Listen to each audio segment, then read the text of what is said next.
Oh, hello. Thank you for coming. I'm Ginger with the Garden Spot Nursery.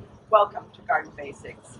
Today, we're just going to talk a little bit about lavender. I have 4 favorites that I really want to talk to you about and how to have success with kind of a humid and dry plant in the Pacific Northwest. So to start with, I have the English lavender, and that's the Lavandula angustifolia. That's probably one of the hardiest around our area. It doesn't grow too tall, gets fabulous flowers. The other one I want to just touch on a little bit is the French lavender. And the funny thing about the French lavender is it originates from Spain. I think that's I don't get why that is. But that's a great lavender. It's not as hardy, so it's really important to consider using containers or bringing it in for the winter time. Then we have the Spanish lavender, which is really easy to identify as soon as you see it once. You know exactly what a Spanish lavender is. This actually originates from North America, hence its name, Spanish. So on this one, it's so easy to identify because it has this unusual flower compared to all the other lavenders. Its common is a bunny ear because it gets these little white poofs on the very, very top. Now this particular lavender isn't super hardy around our area. It's a zone 7. So if you're out in the county or maybe up by Glacier area, you might have a little more trouble with it. But it does grow well. A lot of people say it's not that hardy, but you know, it's really pretty good for our area. The French lavender is the one that probably, if you want to try and grow a French, you want to grow it in a container or in something that you can bring in and out of your house for the winter time. Generally, they're not going to take our winters, especially if we have a really cold one. And they also aren't going to take our rain and all of the water. So you want to put them in a pot that has a good drain hole, and that way you should have success with it. The English lavender, sticking with that, is very hardy. Probably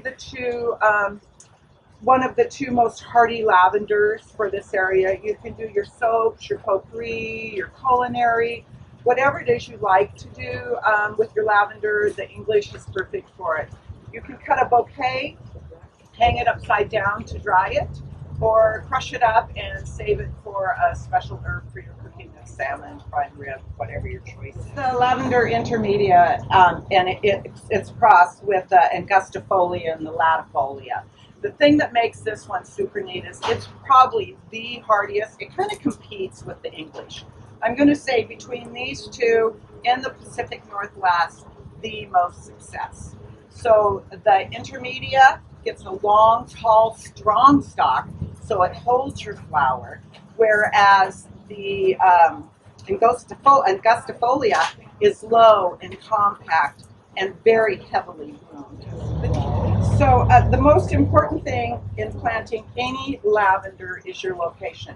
You want to make sure it gets drainage. The one thing it will not put up with is our rain. So it's got to be in a container, it's got to be on a hillside, good draining soil. If you dig a hole and you have a lot of rocks, don't take the rocks out, leave them there. The lavender will love it. It will help keep the water off their feet. So you've got to have that drainage. You don't want to water your lavender very often. Once in a while when the sun is out is good enough. They don't want to be real wet. When you're pruning a lavender, and this is one of my favorite things to do, I always have garden scissors in my back pocket when I'm out in my garden. And pruning a lavender, you just go like that. Here you already have your bunch for drying. Just tie them, hang them upside down till they're dry, and then use them as you wish. Put these under your pillow, make you sleep well, get rid of your headaches. And then I just randomly go around. Some people are probably going, and there you go. Your lavender is pruned and ready for fall. So the next spring, when it starts to grow, you will have all new buds again. So this is how you want to do it. You don't want to get down into the woody area of the lavender. It will not recover. You just take no more than 1/3 off the top, keep your dry, and you're ready to roll. The other thing about lavender is do not mulch around them. That is just something we do around here to help hold our moisture in, and a lavender is a plant that does not want that done for it. Lime is a fabulous thing. So you can add this to your container, and that might really help your lavender. A little bit of lime, because our soil around here is real acidic. And so to make it alkaline, you just put a little lime in and your lavender is going to be a lot happier. Maybe a quarter cup is all you need per plant, and twice a season, and you should be good to go. You do not want to fertilize your lavender. They don't like to be fertilized. They get all their nutrients for their soil. So you don't want to feed, but you want to lime. When planting too, if you have that wonderful Pacific Northwest clay soil, make sure that you're putting about a cup of sand into your soil and mix it up really good before you plant your new lavender. When you're digging that hole, you want to make sure that you are at least the width of the pot and twice the depth. Add your sand, your rock, whatever you're going to add to amend your soil. Mix it up really well. Stick it in, a little lime around the outside, water it once, and then just let it be and see how it takes hold. Maybe in a couple weeks, since it's a new planting, you might want to water it again. Always harvest these buds right before they open.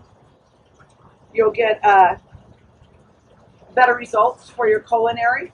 It's a real lavendery flavor, whereas the Spanish and French are kind of a spicy rosemary flavor. So it's a little bit different, even though the scent is the same. And the last thing that's really wonderful about lavender around here is it's going to resist your deer. So you're going to have flowers in your yard. People that say, oh, I have deer, I can't have any flowers. Yes, you can. You can have lavender. Your neighbor's cats aren't going to come over, which that's got to be a plus. You also repels your mosquitoes and your aphids. So it's also beautiful to plant lavender in a vegetable garden and keep those aphids off your veggies. The neat thing about all lavenders is you can cut them back and you can dry them. You can crush the blooms, use them for your herbs or in your cooking. The best way to do that is always do it right before the bud has completely bloomed. This would be a good example here. You want to cut it down as far as you can on the stem to the foliage. Get your grouping, your bouquet, tie them together and hang them upside down to dry them. You can crush them and put them in the freezer.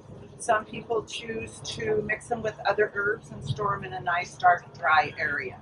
So these are both exceptional for culinary. On the back of, if you print out the informational sheet that Emma has put online, you will find a little guide to a couple items that my sister, actually Beth, she's insane about lavender.